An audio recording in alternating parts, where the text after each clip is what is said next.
हा एकदा काय झालं, असंच नारद मुनी खांद्यावरती विना घेतला आणि फिरत होते इकडे तिकडं. पण बघता बघता एकदा त्यांच्या मनात विचार आला, काय रे म्हणजे असं काय म्हणलं, देवाला 16,000 वर 100 आणि परत 8 इतक्या बायका एकट्याला. लगा कसला भ्रष्टाचार आहे म्हणलं, लय मोठा भ्रष्टाचार आहे. राग आला आमच्या नारद ऋषीला. नाही म्हणलं ही चालणारच नाही म्हणून देवाकडे गेले, भगवान परमात्मा श्रीकृष्णाकडे गेले. हे म्हणले देवा, लगा म्हणले नारदास बाहेर सारून झालंय, काय प्रकार आहे, अडचण काय म्हणले, काय पद्धत आहे का. अरे पण झालंय काय म्हणले, एकट्याला जेवढ्या बायका 16,108 बायका, लगा काही प्रकार आहे का म्हणले. काय मला लग्न करायचंय. आता ही बाबा खांद्यावी ना आणि दिवसभर कोण पोरगी द्यायचे. आता मी जगजाहीर मध्ये सांगतो महाराज, असे कीर्तनकार आहेत, मी नाव नाही सांगणार त्यांचं. आणि त्या कीर्तनकारासाठी मुलगी बघायला गेली आणि आतून आवाज आला, म्हणले पोरगा काय करतोय. म्हणले काय ते कीर्तन करतोय. म्हणले असं कुठं बोमलं फिरून कुठं पोट भरणं होतं होय. मग त्या कीर्तनकाराने आतनं ऐकलं, बिचारा संन्यासी राहिला, नको म्हणला मला पडायचं नको. आज अब्जावधी इस्टेट आहे त्या कीर्तनकाराची. किती अब्जावधी इस्टेट आहे त्या कीर्तनकाराची. तुम्ही कीर्तनकाराला कमी समजू नका. म्हणून नारद ऋषी म्हटले, लागा देवा म्हणले कुठं 16,108 बायका तुला एकट्याला असतात काय जावं, हे असं म्हणून चालतं का. मग देव म्हणलं काय करू. मला म्हणतात एखादी बायको की देव नाही बोळाय, तू का म्हणे बोहळा जिंकू जाणे कळी काळा. आमचे भगवान परमात्मा शिवशंकर, त्यांच्याकडे आमचे रावण महाराज गेले. काय मागायला गेले ते, लिंग मागायला गेले, पार्वती माता दिसल्या. लागा देव म्हणलं काय देऊ काय, देऊ काय पाहिजे, तुझी बायको ती म्हणून जा घेऊन. तुका म्हणे दाता सखा, विटेवरी ज्याची पावले समान तोची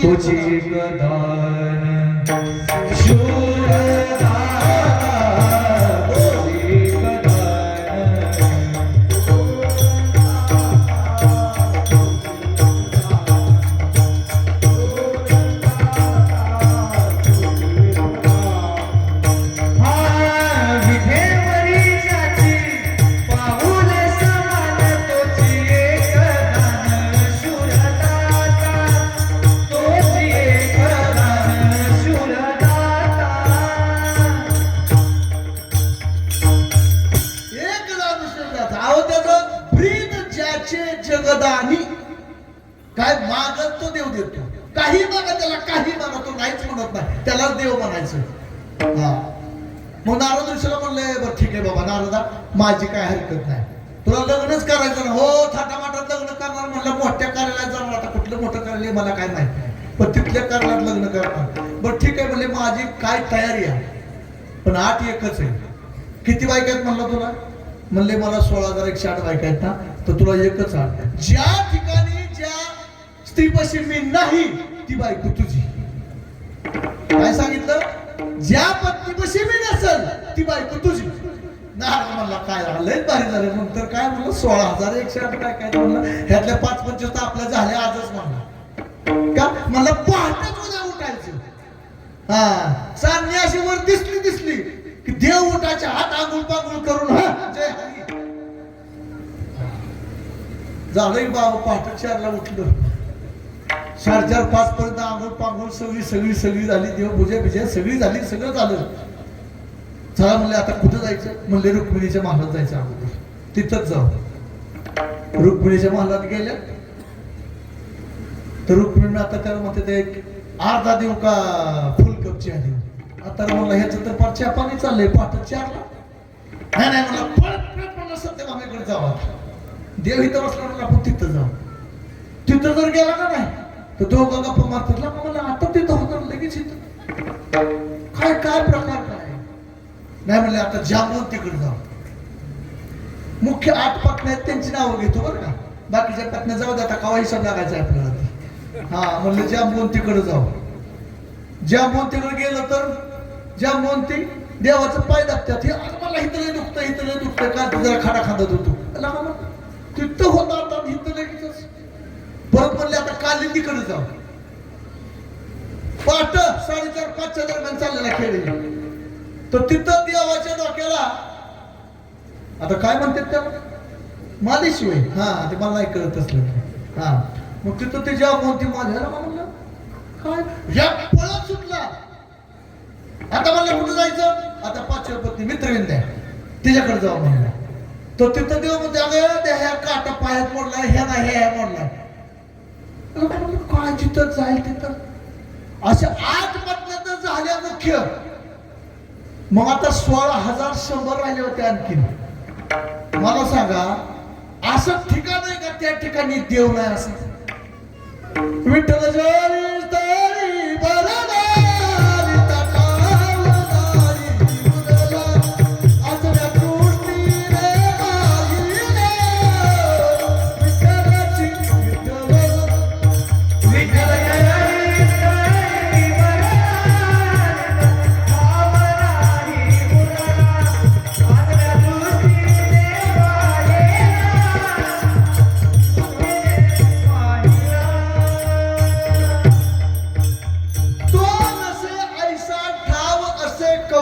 सर्वत्र संपूर्ण गगन जैसे. भगवान परमात्मा नाही अशी जागाच नाही महाराज. प्रत्येक ठिकाणी देव आहे, प्रत्येक ठिकाणी देव. आणि मग नारद ऋषी म्हणला देवा माझं चुकलं बाबा. मग नारदाला बायको मिळाला, आता आपलं कस काय लय अवघड आहे महाराज. हा चला थोडस आपण आता रुक्मिणी स्वयंवर करायचं ते आपण शेवट घेऊ थोडस. आणि थोडं अगोदर प्रमुख त्यांच्या 8 पत्न्या आहेत ना, त्या 8 पत्न्यांचं मी थोडं तुम्हाला सांगतो, जास्त नाही, जास्त वेळ घेणारच नाही तुम्ही. हा रुक्मिणी माता ह्या पहिली पत्नी महाराज आमच्या भगवान आता ती काय झालं ती थोडं शेवट घेऊ. हा दुसरी पत्नी काय त्यांचं नाव सत्यभामा. आता सत्यभामा आणि भगवान परमात्मा यांचं लग्न कशामुळे झालं नेमकं कारण काय होतं महाराज. सत्राजित नावाचा राजा आमच्या भगवान परमात्म्याच्या द्वारकेमध्ये होता. आणि द्वारकेमध्ये असताना त्याने भगवान परमात्मा सूर्याला प्रसन्न करून घेतलं. आणि प्रसन्न करून घेतल्यानंतर एक मणी दिला, संमंतक नावाचा मणी. वास्तविक तो जमिनीतूनही मिळाला असंही सांगितलं गेलं. आणि मिळाल्यानंतर तो 8 भार एव्हाना जवळजवळ 20 भार तो रोज सोनं देत होता.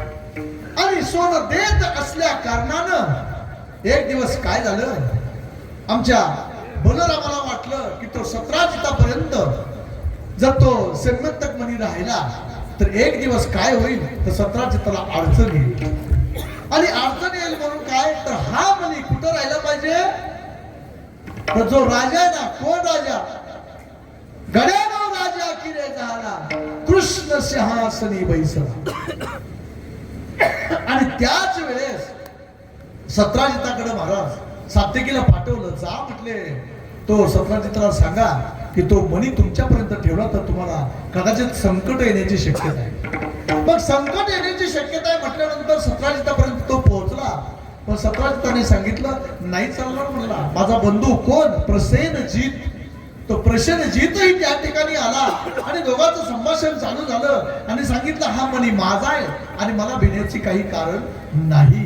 वास्तविक पाहता 17 जिताच्या मनामध्ये आलं होतं की सत्यभामा आणि हा मणी कोणाला द्यायचं तर भगवान परमात्म्याला द्यायचं. बघा आणि नंतर काय घडलं तर तुम्हाला मी सांगून जाईल महाराज. ज्या वेळेस रामायण होतं का रामायण, त्या रामायणामधली घटना आहे. जांबुवंत जम्बोदीपे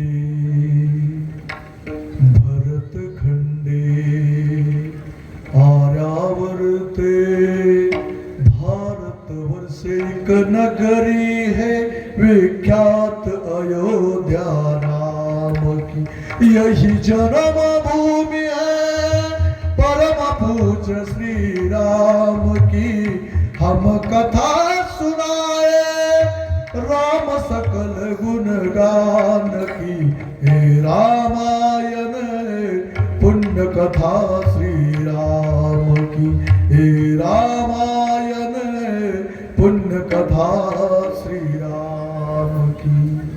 तर रामायण मधला प्रसंग आहे महाराज. जांबवंत शेवटी एक दिवस मला भगवान परमात्मा श्री रामाला अरे माझ्याशी युद्ध करणारा एक तरी युद्ध आहे का नाही. त्यावेळेस आमच्या प्रभू रामचंद्राने सांगितलं तर ठीक आहे म्हटले, मी तुला पुढच्या जन्मामध्ये तुला योद्धा तुझ्या पुढे पाठवून एवढं सांगितलं होतं महाराज. आणि एक दिवस घटना अशी घडली की तो मणी सेनमंतक मणी सत्राजिताने काय दिला नाही. आणि एक दिवस प्रसेनजीत काय बोलला की मी जरा जंगलामध्ये चाललोय, तर जंगलामध्ये चाललोय तर काय करा, तो मणी माझ्याकडे द्या. कदाचित तो भगवान परमात्मा श्रीकृष्ण तुमच्याकडून तो मणी हरण करून घेऊन जाईल. आणि असं प्रसेनजीतला वाटल्यानंतर प्रसेनजीतने तो मणी घेतला आणि जंगलामध्ये फिरण्यासाठी गेला. आणि जंगलामध्ये फिरत असताना एका ठिकाणी तो हरिणाची शिकार करणार आणि हरणाची शिकार करत असताना अचानक सिंहाने त्याच्यावरती झडप घातली आणि त्या प्रसेनजीताला मारलं आणि त्याच्याजवळ तो मणी होता. हे पाहिलं रक्षक आज आमच्या जांबवंतांनी पाहिलं आणि त्याच ठिकाणी ते जांबवंत आले आणि त्या जांबवंताने त्या सिंहाला मारलं आणि तो मणी घेऊन आपल्या गुहेमध्ये निघून. इकडे काय घडलं बाबांनो, सत्राजित घोडा फक्त माघारी आला पण त्याच्यावरती प्रसेनजीत नाही. प्रसेनजीत नाहीये म्हटल्यानंतर सत्राजित म्हटलं, अरे प्रसेनजीत का आलेला नाही, घोडा एकटाच आलाय, जा म्हणले त्याला बघून या कुठं नेले कुणी, काय काय प्रकार तो. आणि मग सगळे जंगलात आले, पाहतात तर प्रसेनजिताची कपडे त्यांना दिसली आणि त्याच ठिकाणी त्याचा वध झालेला होता. मग सगळीकडे चाहूल लागली काय, अरे तो मणी काल परवा बलरामाने मागितला होता, कदाचित तो भगवान परमात्म्याने चोरून नेला असेल आणि त्याला मारला असेल. आळ आला आमच्या चोरीचा आळ कोणावरती, भगवान परमात्मा श्रीकृष्णावरती आला. आणि आळ आल्यानंतर शेवटी भगवान परमात्मा म्हटले, ठीक आहे माझ्यावरती आळ आलेला आहे ना, तर तो आळ आलेला मलाच घेऊन काढावा लागेल. हो काढावाच लागेल. आणि मग आमचे भगवान परमात्मा जंगलामध्ये गेले आणि सगळ्यांना घेतलं बरोबर. आणि ज्या ठिकाणी हळूहळू गेल्यानंतर त्यांनी पाहिलं त्या ठिकाणी सिंहाचे पाऊल होते. अरे मुली या ठिकाणी सिंहाचे पाऊल आहेत, कदाचित सिंहाने याला मारला असता.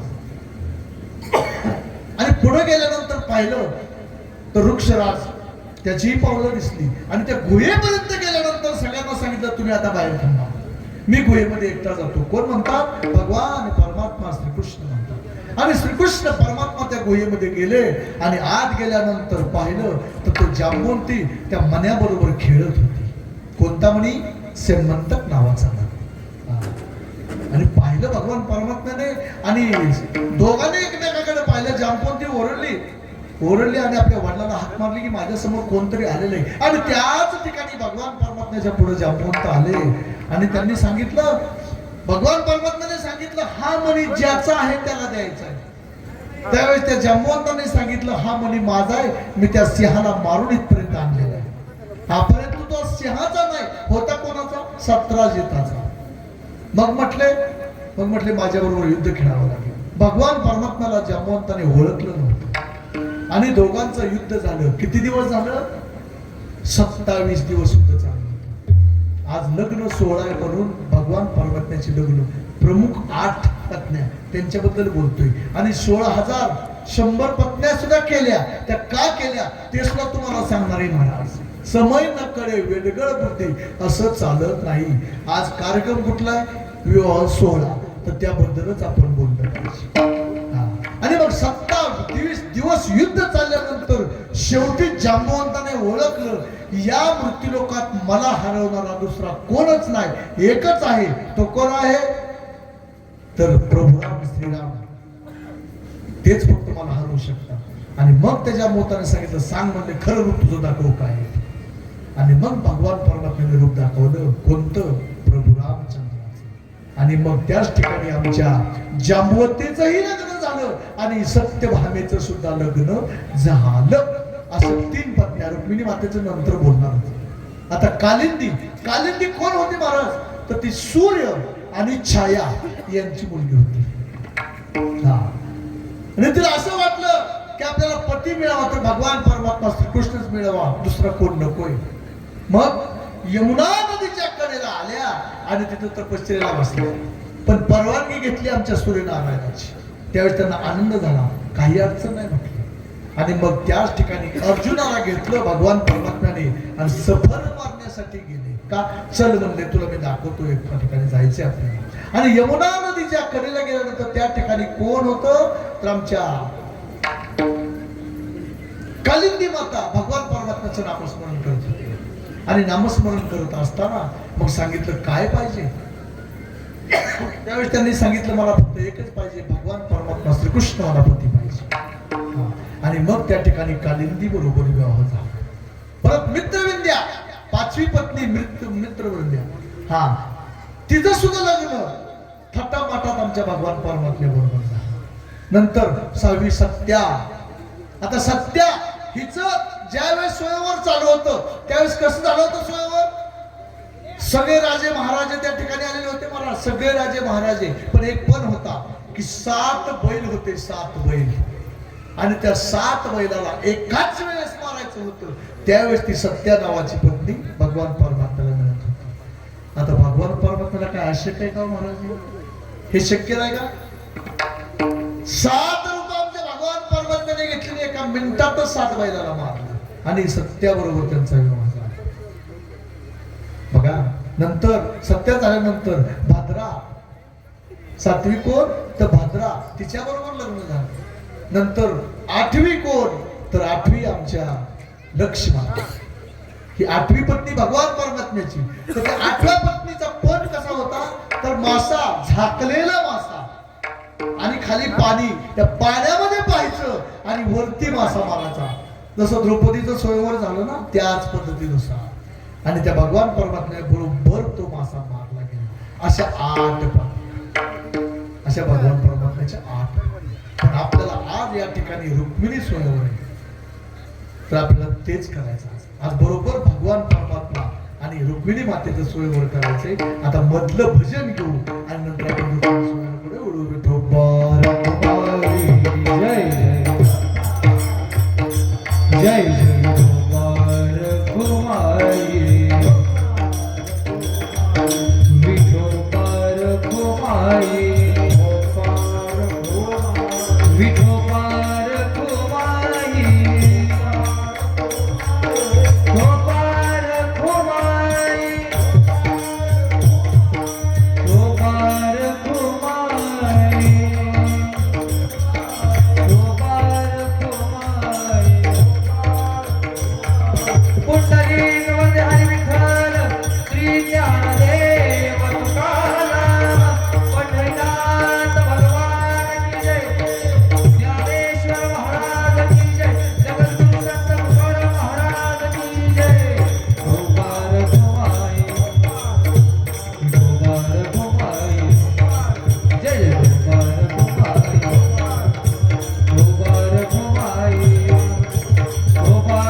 अगदी 15 ते 20 मिनिटांमध्ये आपण रुक्मिणी विषयावर या ठिकाणी सादर करत आहोत. बघा, विदर्भ देशाचा राजा कोण? भीमक किंवा भीष्मक. त्यांना 5 मुलं आणि 1 कन्या. रुक्मिणी म्हणतात. रुक्मगत, रुक्मकशी, रुक्ममाळी आणि रुक्मबाहू असे 5 बंधू रुक्मिणी म्हणतात.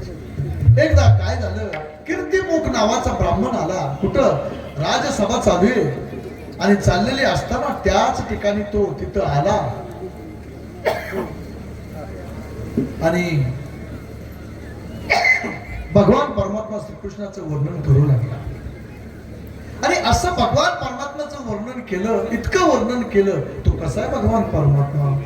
राजस सुकुमार मदनाचा पुतळा, राजस सुकुमार मदनाचा पुतळा, रवी शशी कळा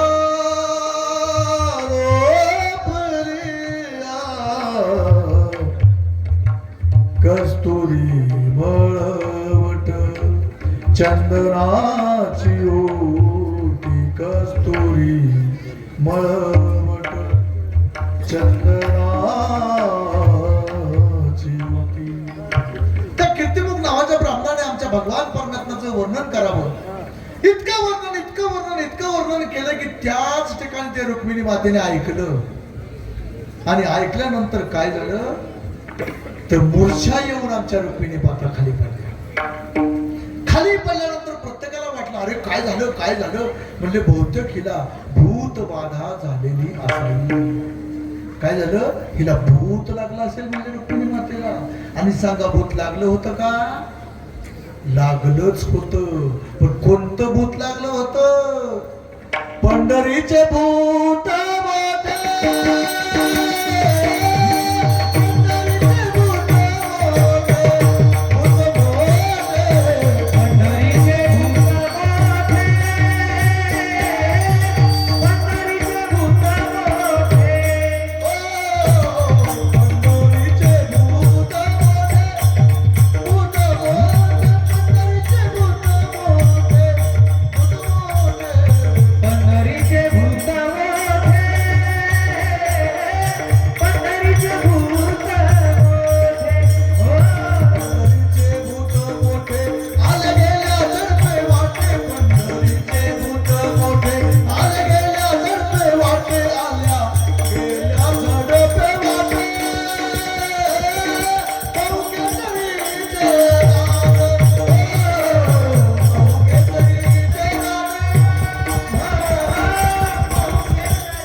जाता वेडे होय म्हणत. अहो, तो भगवान परमात्मा भक्तासाठी वेडा होताय का?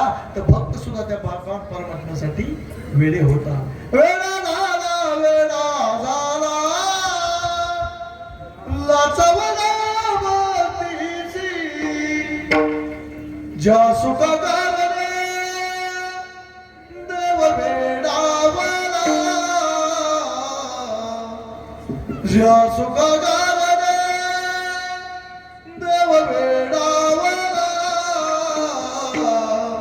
वैकुंठ सोडून संत सदानी राहिला, वैकुंठ सोडून संत सदानी राहिला. तो भगवान परमात्मा वेडा झाला का? भक्तासाठी. कारण भक्त सुद्धा वेडे होत होते. आणि मग आमच्या रुक्मिणी मातेला काय झालं. आणि शेवटी सावध झाल्यानंतर आमच्या रुक्मिणी मातेनं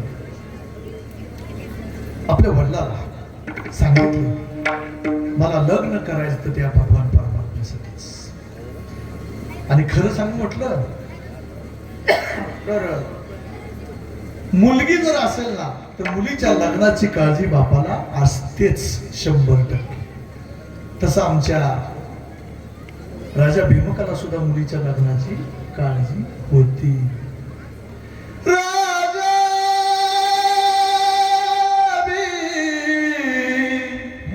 मकर रुक्मिणीस नयनी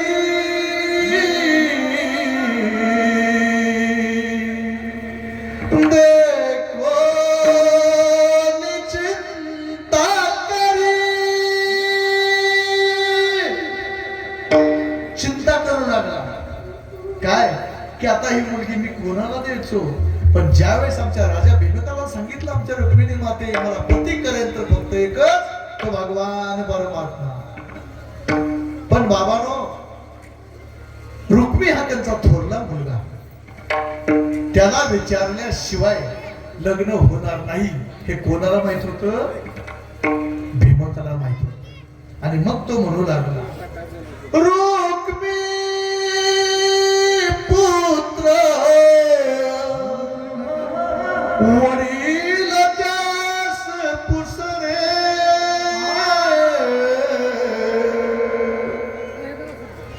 त्याला विचारल्याशिवाय काही चालणार नाही.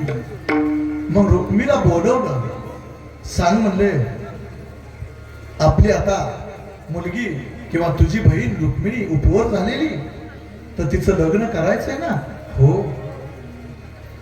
मग पती शोधावा लागेल ना. त्यावेळेस रुक्मी सांगतोय पती शोधलेला आहे मी. अरे पती शोधला? कोण? शिशुपाल.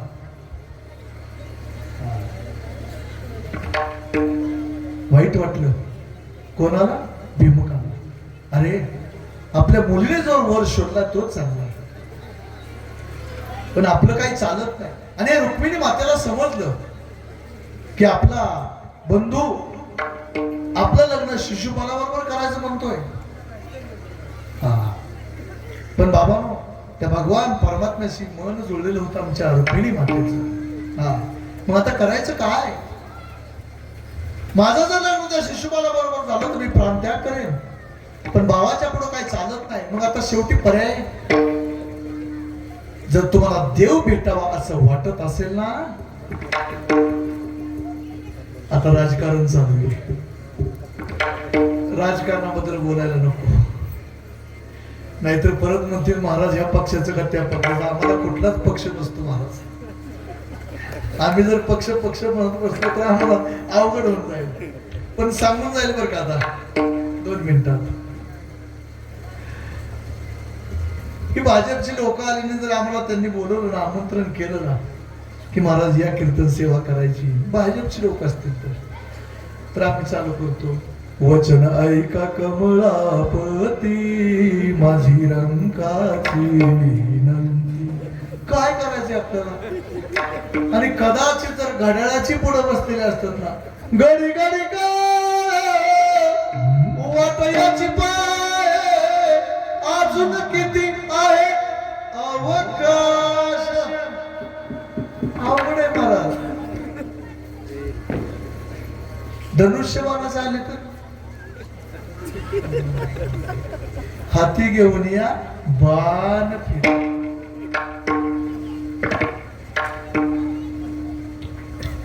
हातावरी हात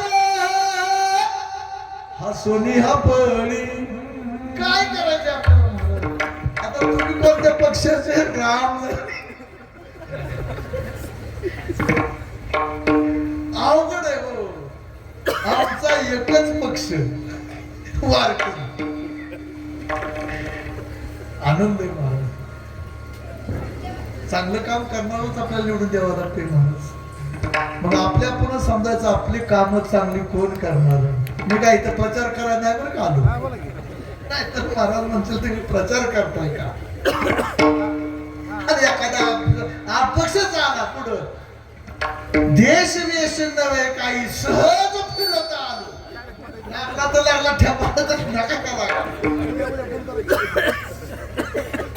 नाही जाऊ कडे लय अवघड. चला कुठवर होतो आपण आता मगाशी? तिघेला विसरून तिकडे असलं चांगलं झालं ते ऐक वाटतं वार. लय वार महाराज इलेक्शन चालला. सांगूच नका देवा. 3 वाजताच आंघोळ करते नाही महाराज, काय काय पट्टी करा. 3 वाजता आंघोळावर 7 वाजले तरी उठत नव्हतं. 3 वाजता तिकडं प्रचाराला जायचंय. तर कुणाचा प्रचार करतोय? उमेदवार घरी झोपल्या तरी पळतोय कुठे रस्त्याने. काय लयच अवघड आहे महाराज. येऊन कशाचं येणार.